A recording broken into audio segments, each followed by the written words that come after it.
Yeah ఇప్పుడు ఐదాల recovery సంబంధి ఈ రోజు నుంచి ఈ మా flying squad teams along with the component from the our revenue department also, so they will be starting the checking.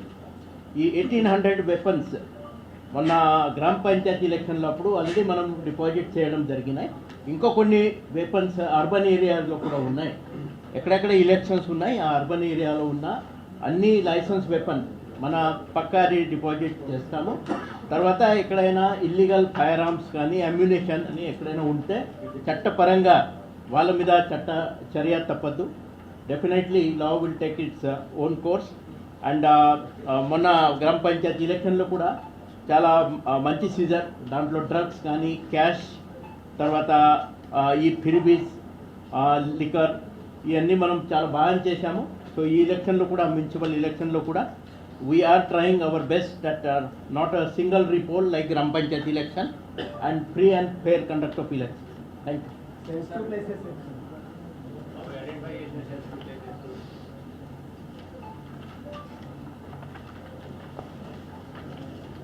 ఈ సెన్సిటివ్ ప్లేసెస్లో ఇప్పుడు 1926 అది సెన్సిటివ్ ప్లేసెస్గా మనం గుర్తించాము. 4975 నార్మల్ అండ్ 1302 హైపర్ సెన్సిటివ్గా అది గుర్తించాము. 1302 హైపర్ సెన్సిటివ్. ఈ ఎలక్షన్ ఇప్పుడు పార్టీ లైన్లో ఉన్నాయి కాబట్టి ఈ కొంచెం సెన్సిటివ్ ఉంటుంది.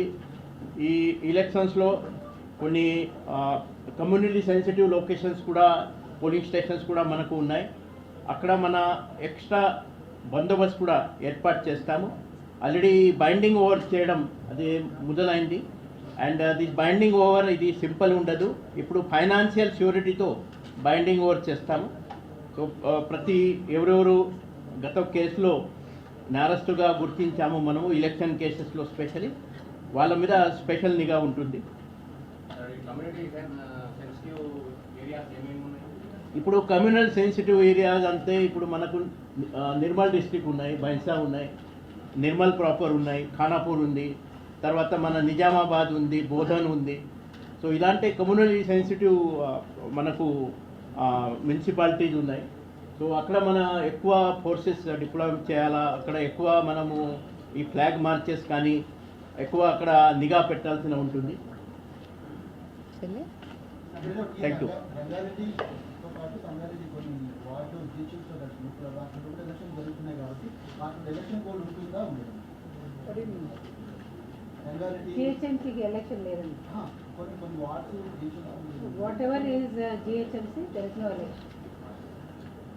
ఇప్పుడు మాకు ఈ ఫ్యూచర్ సిటీ కమిషనరేట్లో రంగారెడ్డి జిల్లా సంబంధి అమంగల్, చెవెల, ఇబ్రాహీంపట్నం, తర్వాత మొయినాబాద్, షాద్నగర్ అండ్ శంకర్పల్లి ఈ మా ఫ్యూచర్ సిటీ కమిషనరేట్ పరిధిలో వస్తున్నాయి. సో అక్కడ కూడా ఇప్పుడు ఎలక్షన్స్ ఉన్నాయి.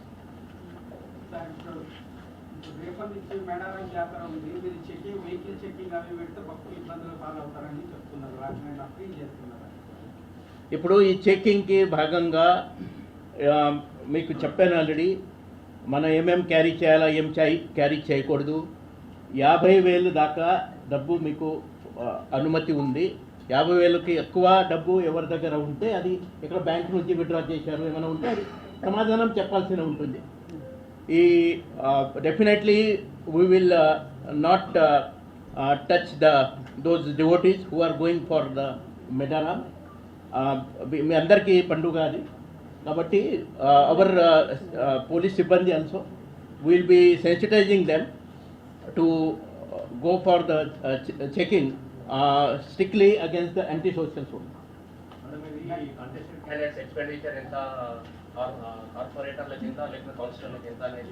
ఆల్రెడీ అందరికీ ఇన్ఫార్మ్ చేశానండి. 150,000 and 50,000 that has been communicated to all the district administration.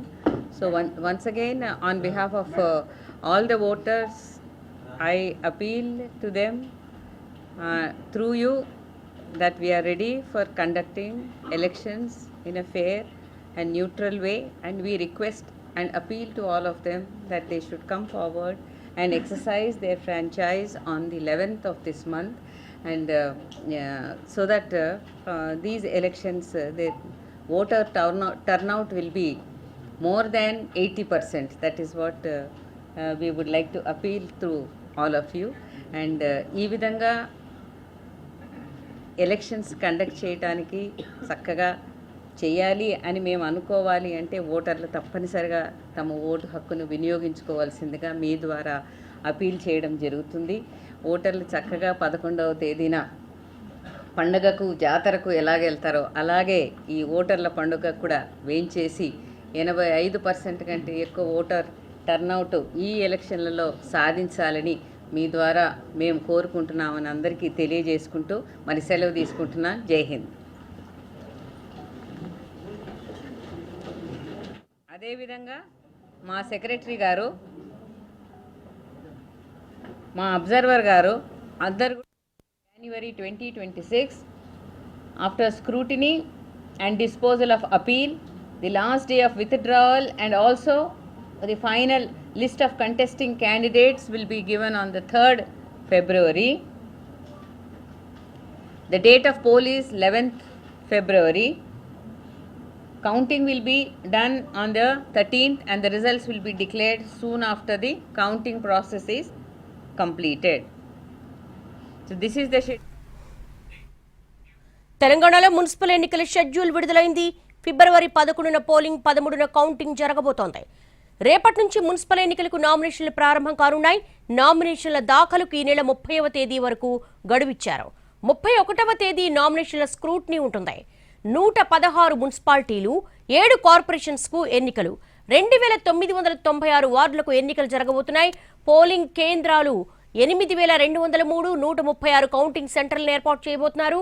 మొత్తం ఓటర్ల సంఖ్య 52,43,000. ఫిబ్రవరి 16న మేయర్, డిప్యూటీ మేయర్ల ఎన్నిక జరుగుతుంది. అదే రోజు మున్సిపాలిటీల్లో చైర్మన్, వైస్ చైర్పర్సన్ల ఎన్నిక.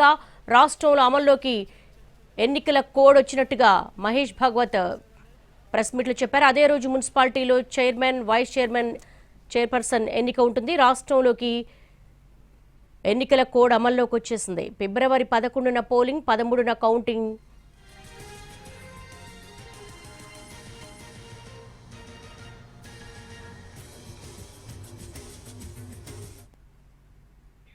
తెలంగాణలో మున్సిపల్ ఎన్నికల షెడ్యూల్ విడుదలైంది. దీనికి సంబంధించి మోర్ డీటెయిల్స్ మా ప్రతినిధి సుధీర్ అడిగి తెలుసుకుందాం. సుధీర్, కొద్దిసేపటి క్రితమే ప్రెస్ మీట్ పెట్టారు. తెలంగాణ మున్సిపల్ ఎన్నికల షెడ్యూల్ విడుదలైంది. దీనికి సంబంధించిన మోర్ అప్డేట్స్ ఏంటి?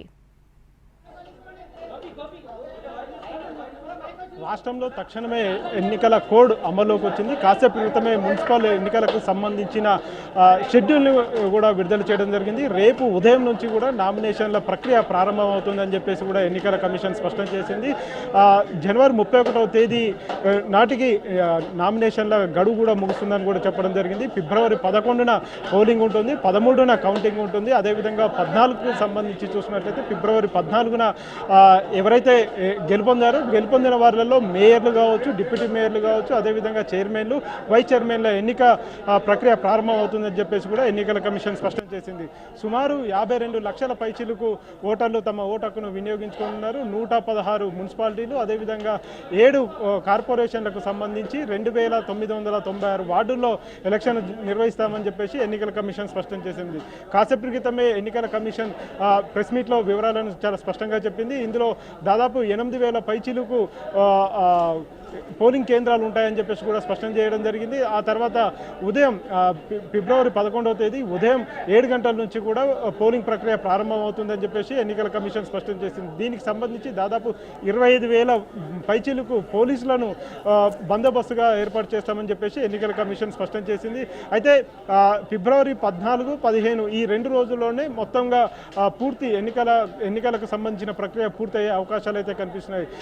ఈ రోజు నుంచి ఎన్నికల కోడ్ అమల్లోకి వచ్చింది కాబట్టి రాష్ట్ర ప్రభుత్వంకి సంబంధించి కావచ్చు, రాష్ట్ర ప్రభుత్వం ఎలాంటి అభివృద్ధి సంక్షేమ కార్యక్రమాలను కావచ్చు, బదిలీలు ప్రమోషన్లు లాంటివి ఎలాంటి కార్యక్రమాలు నిర్వహించొద్దని చెప్పేసి కూడా సూచించడం జరిగింది. ఈ రోజు నుంచి అన్ని మున్సిపాలిటీల్లో కూడా బందోబస్తుతో పాటుగా వెహికల్ చెకింగ్ కూడా నిర్వహిస్తామని చెప్పేసి ఎన్నికల కమిషన్ స్పష్టం చేసింది. ఇటు పోలీస్ శాఖ నుంచి కూడా వారు ఒకటే స్పష్టం చేస్తున్నారు, ఎవరైనా వ్యక్తులు దాదాపు 50,000 పైచిలకు డబ్బులను క్యారీ చేయరాదని చెప్పేసి కూడా స్పష్టం చేశారు. ఎందుకంటే 50,000 లోపు మాత్రమే నగదును క్యారీ చేయొచ్చు, అంతకంటే మించి డబ్బులను క్యారీ చేయాల్సి వస్తే సరైన ధ్రువపత్రాలను దగ్గర పెట్టుకొని వారు క్యారీ చేయాలని చెప్పేసి కూడా సూచించడం జరిగింది. మరొక వైపు ఉమ్మడి వరంగల్ జిల్లాలో ఇప్పటికే మేడారం జాతర కొనసాగుతుంది. మేడారం జాతర రేపటి నుంచి అసలైన జాతర ప్రారంభమవుతుంది. ఇది 5 రోజుల పాటు జాతర కొనసాగుతుంది. ఈ 5 రోజుల పాటు కూడా వాహనాల తనిఖీకి సంబంధించి అక్కడ ఉన్న పోలీసులకు వారు సహకరించాలి, వాహనదారులు అదేవిధంగా ప్రజలందరూ కూడా సహకరించాలని చెప్పేసి కూడా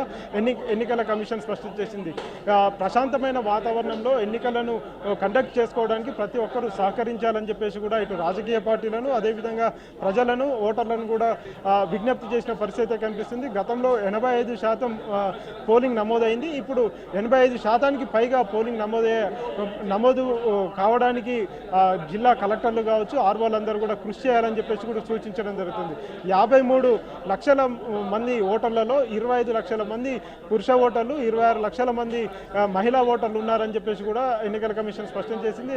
అయితే రాష్ట్రంలో ఇప్పటికిప్పుడు ఎన్నికల కోడ్ అమల్లోకి వచ్చింది కాబట్టి ఇక అభివృద్ధి సంక్షేమ కార్యక్రమాలన్నీ కూడా దాదాపు 15 రోజుల పాటు ఆగిపోయే అవకాశాలు అయితే కనిపిస్తున్నాయి. యథావిధిగా గవర్నమెంట్ అడ్మినిస్ట్రేషన్ వ్యవహారాలన్నీ కూడా కొనసాగుతున్నప్పటికీ ఇటు ఎలక్షన్లకు సంబంధించిన ఏర్పాట్లు కూడా చకచకనే జరుగుతూనే ఉన్నాయి. ఇది బ్యాలెట్ పద్ధతిలో జరుగుతున్నాయి. ఎందుకంటే 2000 గతంలో జరిగిన ఎలక్షన్స్ ఏవైతే ఉన్నాయో అప్పుడు కోవిడ్ కారణంగా బ్యాలెట్ పద్ధతిలో ఎలక్షన్ నిర్వహించాల్సి వచ్చింది. ఎందుకంటే ప్రతి ఒక్కరు ఈవీఎంలను టచ్ చేసిన తర్వాత మరొకరు టచ్ చేసే అవకాశం ఉంటుంది కాబట్టి అప్పుడు ఈవీఎంలను కాకుండా బ్యాలెట్ పద్ధతిలో ఎన్నికలను నిర్వహించారు. ఇప్పుడు కూడా సేమ్ అదే పద్ధతిని తీసుకురావడం జరిగింది. దీని ద్వారా కొంత ఆలస్యమయ్యే అవకాశం ఉన్నప్పటికీ కూడా ఒక్కొక్క పోలింగ్ కేంద్రంలో కేవలం 700 నుంచి 800 మంది ఓటర్లు మాత్రమే తమ ఓటు హక్కును వినియోగించుకునే అవకాశాలు ఉంటాయి. వారందరికీ కూడా తగిన సమయాన్ని కేటాయిస్తాం కాబట్టి ఎలాంటి ఇబ్బంది ఉండదని చెప్పేసి ఎన్నికల కమిషన్ స్పష్టం చేస్తుంది.